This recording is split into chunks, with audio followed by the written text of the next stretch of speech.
So I am Kyle, the founder of AirCounsel. We're only 2 days old in terms of the new name, so I have to physically stop and think about what our name is today. I'm still partially under the name of AirCounsel, with the rest of the business still being under Loft Legal. I'm sorry if some of you were here earlier for the panel discussion. There might be a bit of overlap. I think there will be on certain of the things that I'm going to go over. And also, when I recorded the videos, I'm doing some of our product demos. They are, so for example, the contract draft is about half an hour. It is on fast forward, and I realized when I was practicing about half an hour ago that it is so fast in certain parts, I might need to scream out for the guys at the back to put it on pause or just speak super fast. So I do apologize in advance.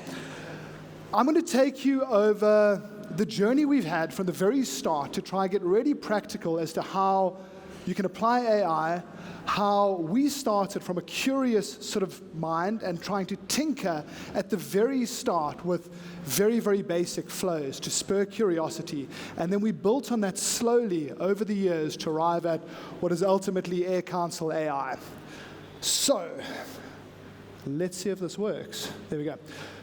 So the pre-AI era. So we've been around under various different names since 2014. At that stage, we were LexNove. We were always a legal technology company. We had won innovation awards. We'd been featured in a corporated magazine for being one of the most exciting companies to watch, I believe, in 2016. We won various international awards for innovating legal-related services in sort of 2017, 2018. But none of that compared to the change that would happen come December 2022. So that was the ChatGPT moment. So I think November 2022, ChatGPT was launched. December 2022, during the December break, I tried it for the first time. I gave it a rudimentary legal question, and I was quite surprised with the structured, formatted, and correct answer, or mostly correct answer that came out, even though back then it was GPT 3.5.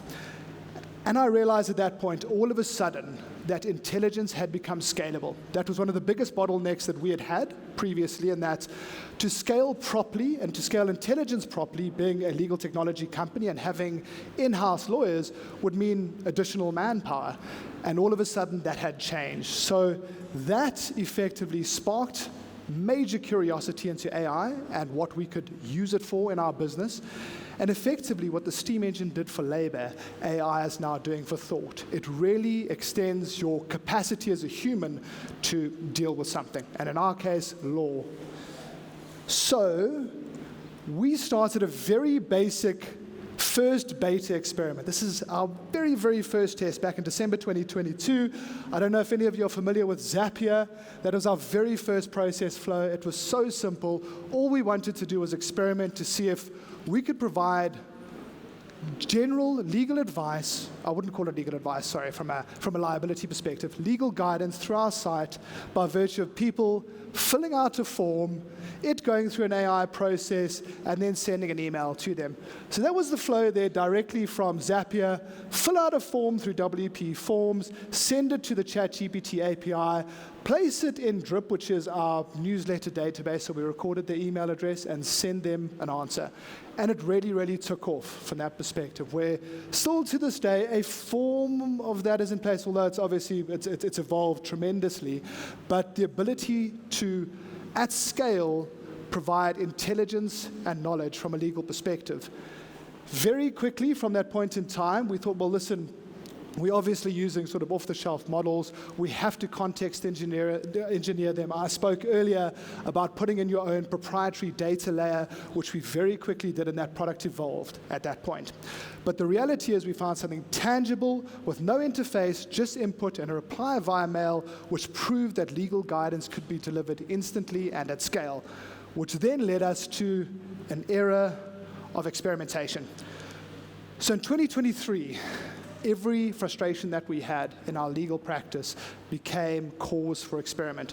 We'd build, measure, learn, rebuild on a continuous basis. And what I'm going to do is go over 3 of the initial experiments that we conducted, which are still in place in some form in our company. And I'm going to take you through certain demos so you can see exactly how they work, and it can provide you with real tangible guidance on how we are using AI to solve for certain legal problems. So our first experiment was an AI ticketing system, internal. We had loads of emails. So we've got 45 internal lawyers spread across different countries, and we've got about 250 to 300 mails that come in every day. We were finding that the off-the-shelf systems, such as Freshdesk, were just over-engineered for the purposes of an email ticketing system that we needed to have in place. So we thought, listen, this is sort of low risk, internal. Let's experiment with building our own internal AI ticketing system. So every email that came in was passed through our system, and at the center of it was an AI agent, which simply looked at sentiment analysis. First of all, does the mail need to be responded to? Yes or no? If it needs to be responded to, who is it addressed to? Which one of our lawyers?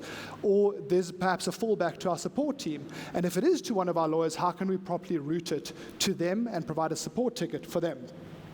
So that proved tremendously helpful.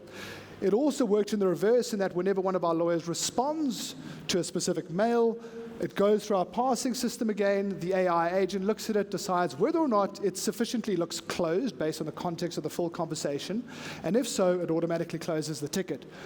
Not entirely legal related, but something that I think most businesses could look at utilizing internally. So that was experiment number one, and at this point, we were so curious and so obsessed. I then shifted my role from being less operations into, like, I term myself chief tinkerer. Like, all I do every day is wake up. I'm not involved in operations. I've got a development team, and all we do is tinker with experiments. It's the coolest position I've ever held, to be quite honest with you. Experiment number two was an AI trademark search. So up until this point in time, we had a sort of a very quick and dirty human preliminary search. When people came to us wanting to register trademarks, we would do we'd first classify which one of 45 different classes a trademark would fall into. And once we've classified it, we'd then have to go into the CIPC's website, to their trademark database, retrieve a bunch of trademarks, determine whether or not there are confusingly similar trademarks. And it's an intellectual judgment as to whether or not a trademark is conceptually, visually, or identically the same. And it was taking up about 4 hours of certain of our staff members' time. So this was primed to be revolutionized by AI. So what we did was initially, and this is in the days of GPT 3.5, we conducted an experiment to see at least if the first part of this whole AI search system could be automated, and that was simply the AI, the trademark class classification itself. And we found that GPT 3.5 was able to handle that perfectly, could classify when given a description of a person's service or product, it could classify it into one or more of the 45 different trademark classes. However, it fell short on then being able to retrieve from a database all sorts of confusingly or potentially confusingly similar trademarks, and then applying an intellectual judgment onto that as to whether or not there is indeed a conflict and whether or not somebody could go ahead and register the trademark. So this comes to another lesson I talk about later. Start either before you're ready or before the technology is there. Once GPT-4 came out, we already had part two of this experiment designed and ready to go, and it was simply a case of changing out the model, and all of a sudden we had an AI system that could both classify, then retrieve from a database, and do a search, and intelligently tell a user instantly whether or not a trademark could go ahead and be registered. So that saved about 4 hours from some of our staff's time, and has been incredibly useful and still sits as one of the products on our sites. Then experiment 3.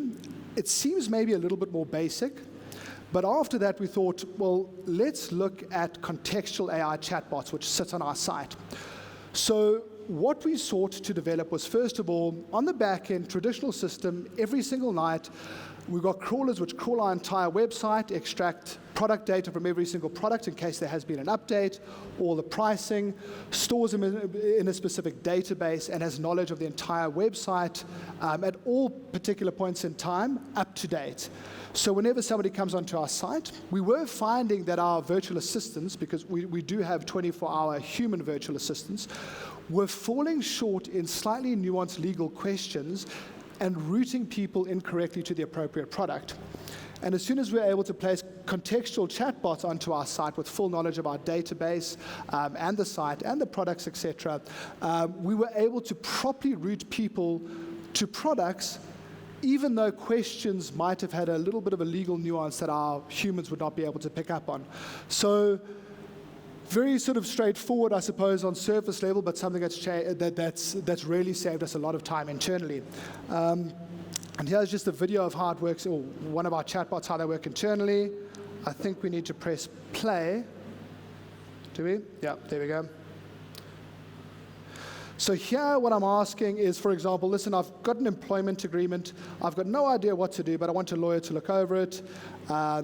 You'll see the AI thinks, pulls from the database what products we got that match this, and it will suggest and provide pricing of our AI employment review product, provide a structured link at the bottom for a person to go to it, and give a whole bunch of background information, which we find is super, super accurate.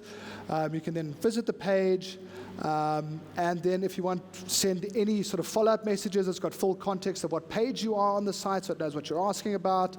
I think here we're asking whether or not we're going to, incorporate any follow-up questions. It gives me a link to go to our, I think it's our consult booking product, and provides all the different page tiers of a specific product. So that, in general, is how we've utilized contextual AI chatbots on our website. You can also upscale to human support there, for example. Okay. So these were all examples of AI not being used really in an agentic fashion. I mean, I suppose that the trademark search could be considered rudimentary in how agentic it was, but they were there to solve very sort of specific single problems. And with the confidence we got in the previous experiments, and there were a whole bunch of other ones which I haven't profiled here, it set the foundation for us looking to go into more sort of integrated AI agents, where we string 80 to 100 AI agents together, which all have different roles and responsibilities, certain guardrails in place, but still having a human in the loop, which looks to ultimately oversee the product, or at least its output, before sending it to a client. And maybe let me just take a back step here. From our core product at AirCounsel AI is AI human augmented legal services, where we've got a lot of AI-related processes on the back end, where the product is then sent to a human lawyer, who's ultimately responsible for the quality of the product before they send it out to a client. But, sorry, I've lost my train of thought. Give me a moment. So ultimately responsible for ensuring that the product meets specs and is able to provide feedback into the system so that we can improve our AI processes. But in addition to that, we've got AirCounsel AI, which are lawyer-related AI products which lawyers external can use, which don't have our own internal human oversight, and then AirCounsel AI, which is direct to client. So once we've learned with the human in the loop, we can then allow for, or we do then allow for our AI agents, or at least our AI products, to be offered direct to clients or direct to external lawyers. So this led us to a big leap, which was Titan. And Titan was effectively building an AI system for contract drafting. I spoke about this earlier, and apologies if I'm repeating myself here to those of you who were here. This saw us trying to build on what we saw were huge inefficiencies, for example, in ChatGPT developing contract drafting related, or ChatGPT's ability to output a contract. 2 to 3 pages, no deep thought process in place. It didn't look at contextual nuances. It didn't do deep research, at least initially, unless you sort of physically and manually took it through the entire process. So what eventually we arrived at through developing Titan was a process where we use about 80 different AI agents, all with different roles. As I explained earlier, essentially a user, and I'll go over it, I suppose, rather in the demo video in a few minutes. Do I only have 5 minutes left? My goodness. Okay. I'm going to have to speed this up. All right, next slide. Here's a demo of Titan. Super simple on the front end, but all the heavy lifting is done on the back end. There we go. So I'm putting in the kind of agreements I want, describing it, very basic. Now I'm I'm having the AI look at gaps that are in my knowledge of my initial description. Sorry, this is what I spoke about being super fast in terms of how it's fast-forwarded. But what I'm doing here is answering questions that the AI thought were not answered by virtue of the description that I gave it. And once I provide all those answers, it goes through a deep research phase where it looks to gather local laws, drafting nuances, and a few other deep research-related aspects that it requires to properly feed in the context to the AI agents when drafting. So this is the initial phase when it does that. Then it presents a framework to you. The framework is essentially the headings that will appear in the contract, as well as conceptually what will come under each clause. And you can edit it, move them around, change them as you please, but once you're happy, you click Draft Contract, and over the course of about 25 minutes to half an hour, it goes through a multi-agentic system, develops many, many clauses in parallel, judges those clauses with eval agents, picks the best clause for every specific clause, and then builds on that until the contract is drafted. And then finally, once that has all happened, it goes through a traditional process of converting the XHTML into docx, where it is properly formatted, automated numbering, hyperlink clauses, table of contents, as you will see here. So this is one of our AirCounsel contracts. And you'll see, I mean, it's from our standpoint, it's what our lawyers use internally, and we find this is as good, if not better, than how a lot of lawyers draft.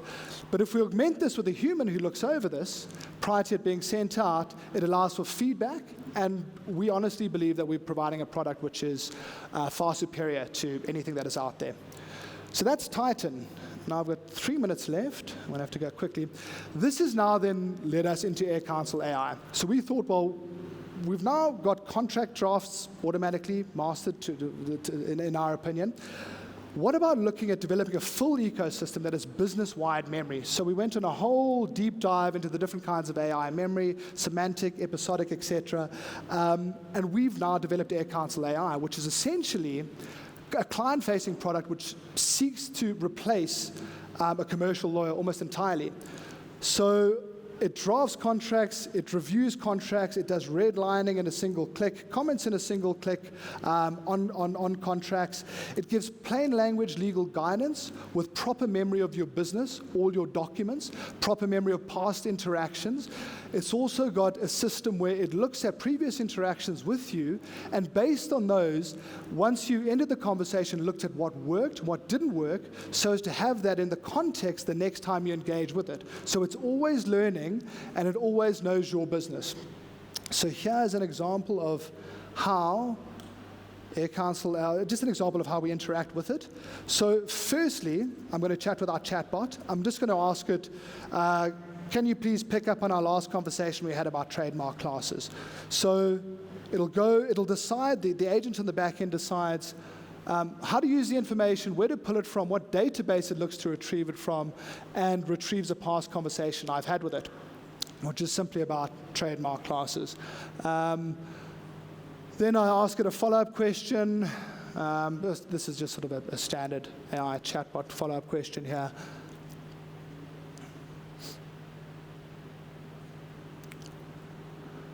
But all of the while, it has full context, as I say, of every single document in your business that you've uploaded, previous conversations. So it's not going to give you an answer that's not fitting to your business. That is the whole design behind it. It really has context. Otherwise, you could just chat to ChatGPT. I'm now asking it whether or not I can go about drafting a contract. And you will see here, this is where we've integrated Titan, which is the previous contract drafting product that I showed you, into AirCounsel AI as one of the products. So I go over this very quickly because I've shown you the process of it. You'll recognize it. You describe your contract. You answer clarifying questions. Because this is direct to clients as opposed to lawyers, we don't allow for the changing of a framework because we've rather reserved that for the domain of lawyers, as they might know best the sort of correct framework and what headings, etc., should be included in a contract. So here it is drafting. I can minimize it. I can go about doing something else. It also takes all your previous or all your signed contracts, extracts all of the data out of it, such as important dates that are coming up, when consults are, etc., stores it in one of our online calendars that you can look over, and then I'm going to go into, I'm just checking on the draft here. I'm going to go into reviewing a document. This is also something that a lot of you might encounter out there is you handed a contract and you need a contract review of it. And to avoid having to go through lawyers and pay quite a sum, we've developed an AI contract drafter where you simply upload your contract, explain who you are in terms of the contract, ask any questions if you would like, and our AI will then analyze the contract, go into a deep dive, sped up once again, apologies, and provide you with its findings. So, okay, here are the findings. I'm going to close the chat agent now, I think. If you scroll down, you'll see it's, first of all, it's answered the question that you've asked. Second of all, it's extracted all of the detailed findings or the red flags that it found during the course of its review, ranked them in terms of priority. You can go through each of them. You can see the clause that it's referring to, the explanation of the specific red flag, and then suggested changes and languages. Suggested changes as well as the language to use for the specific change.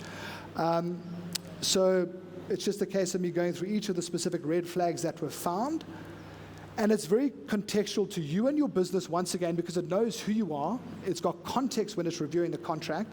And then once I'm happy, I can just go up to the top and just click, let me redline the document, do the changes automatically, which would normally take a lawyer perhaps an hour and a half to do, and just simply output a redline version of the contract so you can see exactly what has been changed. So you'll see the document now.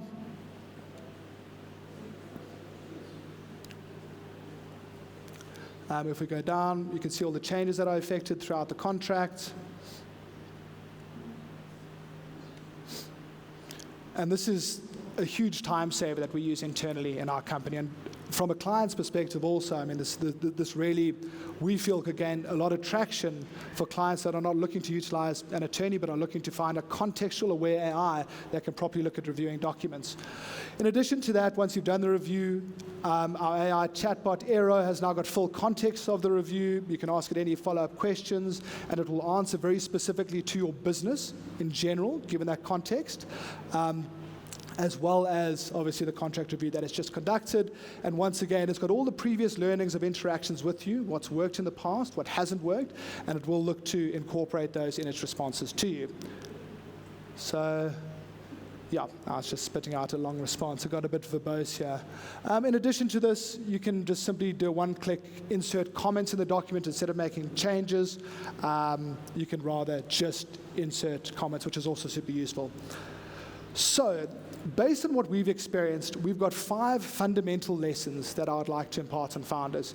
The first is start before you're ready. We found by starting super early with the basic flow you saw earlier, it piques curiosity and really piques interest and allows for one thing to lead to another, I find. The next lesson is keep humans in the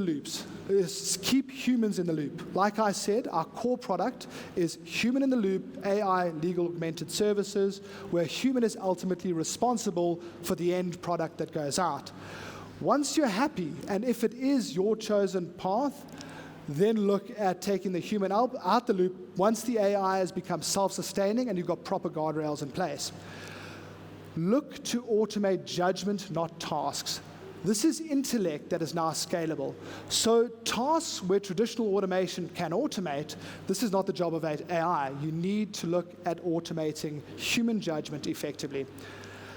Tinker relentlessly. As I say, most of our products have resulted from me just being inquisitive and new models being released, or I watched a new video on how to use something in a completely unrelated industry. For example, the different kinds of AI memory, the rabbit hole that I went down, was simply a YouTube video which I happened to watch. And all of a sudden you start tinkering on different forms of memory that provide real usefulness and context to the AI agents. And then build products that think. This is related to the third point, but build products that think, not just products that automate. That really is where you'll find great use from AI.